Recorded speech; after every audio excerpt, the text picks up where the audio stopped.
I had seen your name a lot, but I hadn't really wrapped my mind around some of the cool stuff that you've been up to. And so when Brian Wolfrunner said, "Hey, I'll connect you with this guy. You should hang out if he's got the time." And he said, so we sit talking. So you've done the speed project. Yes, multiple times. Alone. You did all 300 plus miles by yourself. Yes. So coming out of the gate, as I introduce you to someone who may not know you, I mean, to me, of all the things that I've heard, I think, wow, that's pretty special. Yeah. So tell us about that. When did you do that? Yeah, that was last year in March, as every year around that time. Yeah. And I did it in a relay team a couple of times, but the logistics of handling 7 to 10 people is a nightmare. So I was like, there's an option to do it alone. I like to spend time alone in the desert, as do you. Yes, so, yes, I do. It was just something that, that was like a dream scenario. Just being able to run for 6 days, 5 days was, Did you treat it like a stage race sort of thing? Like, were you sleeping at night? Yeah. Like, we had a set rhythm, so we had just breakfast, lunch, dinner, and we would go to bed after sunset to keep the rhythm, the circadian rhythm up. Yeah, okay. And then just do an hour, and then run after that however long we could. Yeah. And then usually between 3 and 4, we had another like 2 or 3 hours of sleep. Yeah. When sun rose, and then that's awesome. Keep going again. Do you, in your mind, do you have are you competitive with yourself on that time that you got? Are you going to do it again? I'm going to do it again, alone? Definitely. Yeah. Oh, nice. Yeah, but no, there's no, like, it's more like an eye against eye thing, the Bad Brain song. Yeah. So, no, there's no real need to rush it. It's more like enjoy it. Yeah. Although you're suffering, of course, like especially day 3 and 4 were really, really demanding because you're in the desert. Desert streets are basically pretty straightforward. So, like at some points I'm going to spend like 7, 8, 9 hours on this stretch. Sun is blazing down. There's no way to hide. Yeah. But as soon as you come into Baker and then Prim, you get, you can smell the finish line and you get, juiced again. But it's not about the time, it's about the experience and the camaraderie with your team and making it fun for everybody. Yeah.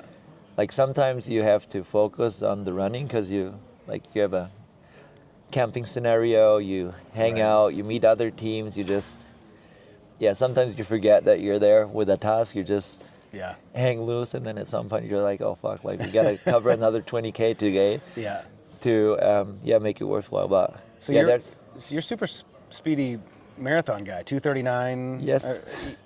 But then you're also doing this multi-day stage sort of thing. Yeah. Are you when I think of you, I think of guys like Robbie Ballinger or like these transcon guys. Are you a transcon kind of guy, or are you, how do you see yourself? Maybe in the making. Yeah. Yeah, definitely. Yeah, I think I just like to run in general. So after achieving what I set out to do, it's like bored to just do the same thing the next year again. So it's just challenging yourself in a way. Yeah. And also, it's kind of like ADHD. You want to do like everything. Like I want to be fast, but I want to go long. Yeah. So like as I got older, I picked my battles a bit better. So this year I'm like focusing mainly on like trail and adventure races. Yeah.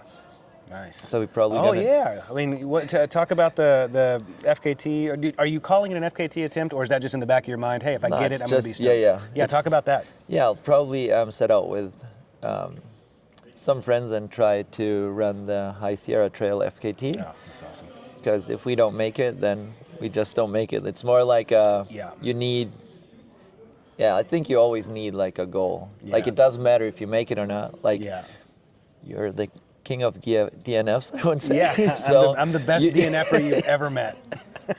So I think but you still set out to do it. Yes, that's right. But the experience is still the same for you. Absolutely. If you finish or not. Like it really is. Go through all the emotions and that's like the important part. So I think I set ambitious goals.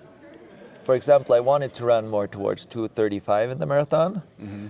But the week building up to it, I had a lot of events with New Balance that we did, and Yeah. it was just not. I was just going in tired, so expectation management was like, yeah, like however fast it goes, I'm fine with it. Yeah. It was still a PR. I could have ran faster, but at the end of the day, it doesn't matter. Right. So Yeah. it's like, I mean, what a thing to, like, when I think about that course, or like, you know, where you're going to run, you go for the FKT, but if you don't get it, this is to your point, look where you are. Yeah, like, exactly. How awesome. Yeah. How awesome is it to just get to be out there? yeah, and I think like none of us becomes really like a pro runner. Yeah. Like, and even if like it, also they should like not fixate so much on like placing and like, Yeah. I have the feeling that a lot of like amateur runners also like are really fixated on like the outcome and don't really enjoy the process so much, and I'm vice versa. Like if Oh, that's awesome.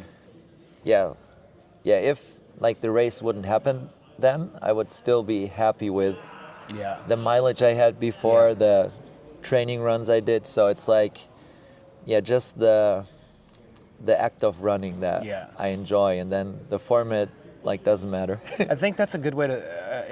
This is very broad, but this is a way that I think about runners who are the way that you are. There's the runners who are about the outcome, and the runners who are about the process. Yeah. In a very general sense, that's where I put a Robbie Ballinger. That's where I put Wolf Runner. That's where I put a bunch of people who are like, your mystique, your brand. The thing about you is that you're out there grinding every day. Yeah. Every day. Yeah, consistency is And the. then, yeah, sure, you've done the speed project. You're going to go for this FKT. You've ran a 2:39 marathon. Those are like medals on your wall, but more of who you are is that guy who grinds every day. Yeah, I would like.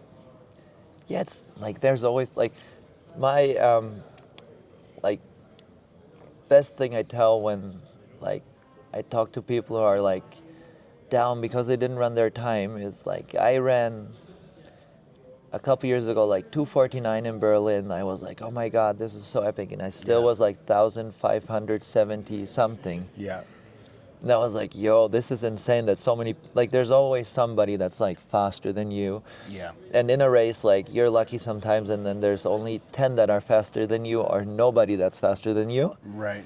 But the work you put in is the work you put in. Yeah. So it's like, that's why I switched from like cycling to running, because it's like, it's like kind of predictable. You know your paces you can run, how long you probably can maintain it. Yeah. In a race, there's no like tactical maneuvers by teams where you're like drafting and then somebody makes a move and you don't get in the move and then the race is done. It's just Right. like Right. what you can achieve in the day, you can. Yeah. And if there's like 500 people being faster than you, then Right. 500 people are fast. And if you're like at a small scale race, then it's just like, then you sometimes win or like podium or whatever, but it's like it just doesn't really matter. It doesn't matter. Yeah, and ultimately, and that's it. That's just it. I mean, that's what I'm, as I'm learning about being here at Paris Fashion Week. This is a side of running I haven't been super close to. Yeah. I mean, I love Paris. I live here.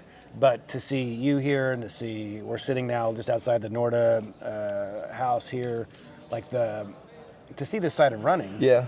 To me, the best way that I can describe it is just what you just said. It's people who just love it, who are just doing it because they love it. And then there's this style component to it that, of course, is important. Some people want to look at. How would you help me? How would you explain what I'm encountering here at Paris Fashion Week in terms of style? Is this an identity thing? Like, what's happening here? No, I think it's like you have, like back in the day, you had lots of personalities that were like forced to have a certain style because that was the only thing that was provided. When I like started running, you had like Nike and a couple big brands, and whatever they had, you had to wear. Like Right. there was no other way. And now you can kind of choose your bucket, the lane you're in, and through the brand sometimes find like the community you maybe would not find.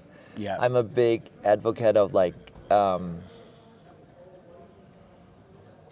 not being hit. Like a lot of people are really like, oh, like fuck those satisfies guys, like those fast soar guys. Yeah, yeah. And I'm like, yeah, but if that's like the that's way their they thing. interpret running, then that's fine. Like Yes. anybody you can still be the old school guy, just rocking your old cotton shirt, like just cut up jogging pants. Yeah. You can still do that if you want. Like there's no need Yeah.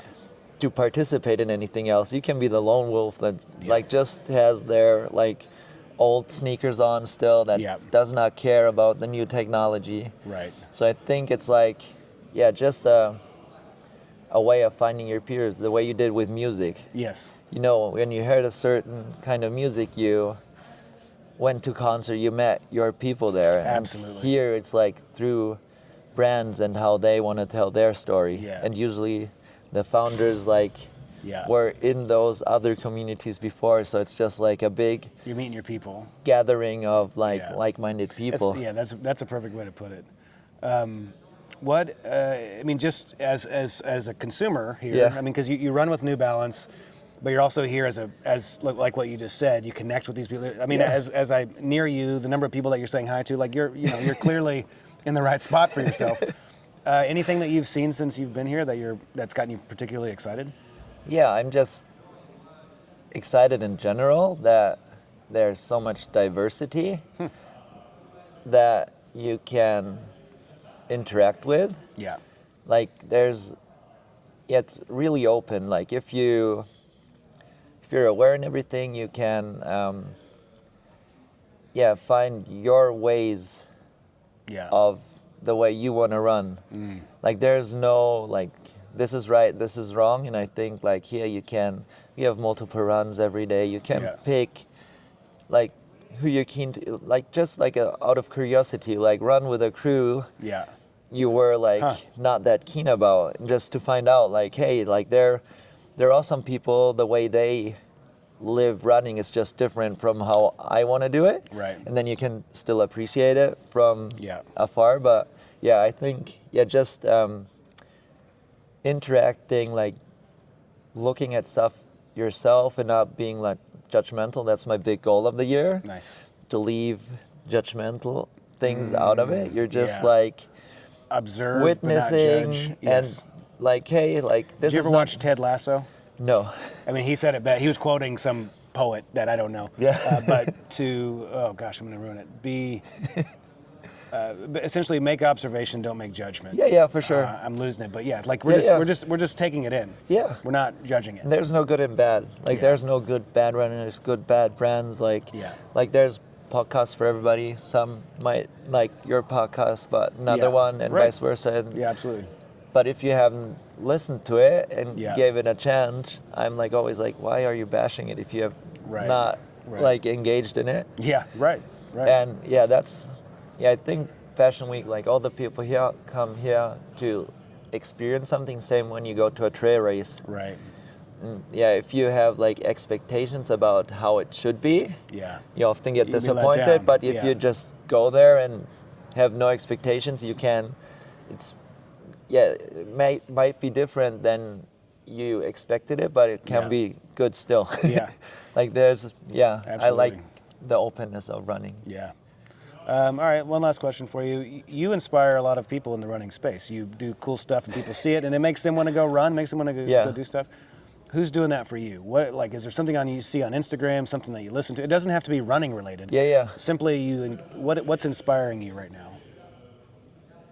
To be fair, it's probably still like old YouTube videos. Really? I watched when I was getting into running, because you kind of have like, when you go back to Texas and you have like a certain smell that reminds you of where I started. You have like a nostalgic moment. Absolutely. And you're like, oh my, and then you can reflect. And I think like old running flicks do that to me. Yeah, and in general, just like the community that you found, like everybody's like, Instagram is shit, but I wouldn't know you. If it wouldn't be, I would not have connected with Wolf Runner years back if there wasn't Instagram. So I'm like, and wherever I go to any city, I meet somebody that I've known from Instagram. Yep. But we meet up here. There was a girl today. I met her at the Olympics here. Yeah. And she's not a runner. And she went on a run with us this morning. Oh, wow. And she said she still hates it. Yeah. But there's still time. She's open to it. Yeah. And I'm like, that's the dopest thing ever. The first time she was like, no, I'm just here for the party. And today she was like, hey, let's do it. When are you running? Yeah. And I was like, hey, at 10 And then she showed up, and then she suffered. Yeah. But then she also said, like, yeah, I understand there's a bit of beauty in suffering. Yeah. Oh, yeah. So I was like, yeah. Can you name one video? What's one old YouTube video that gets you pumped? Probably still Jen Shelton, Oh. Outside Voice. Oh. Yeah, that one was, I don't know that one. yeah, that one was really great. I'm on a quest for anyone listening to find Jen Shelton. I'd love to have her on the Yeah, podcast. yeah. Because I was so pumped on how she handled herself in the scene. Yeah. That you will love that. I'll send you the link. Okay. It's so I'll check it out. good. And that was like yeah, it was like the beauty and the rawness of trail running. Like the whole, like he follows her on the track, and then they go on a run together, and then she goes to a race, but she volunteered the week before, so she gets sick. Then she's hard on herself. But you get like a real glimpse of like of the agony of the sport, or the range, a time frame Yeah. of like a high profile athlete. Yeah. And the music, like every time I go on a lot of long runs currently. Yeah. So like I like to run without music, but if you have to go like to multiple like 30+ K week runs, Yeah. at some point you need some Something. drive. Yeah. Yeah. So I usually like have a playlist that has like skateboard videos. You had like all the songs when you skated, and like some of the running videos I have like the tunes and playlists, so I listen to that. Yeah. And then I run through similar terrain, and like it just does something. That's awesome. I love it. Well, Mike, thanks for joining me on Short Note. Nice to meet you yesterday. Thanks for sitting down with me today. I look For forward sure. to maybe Yeah. running together tomorrow or something. Yeah, that would be dope. All right, man. Yeah, you should go on a run. Let's do it again.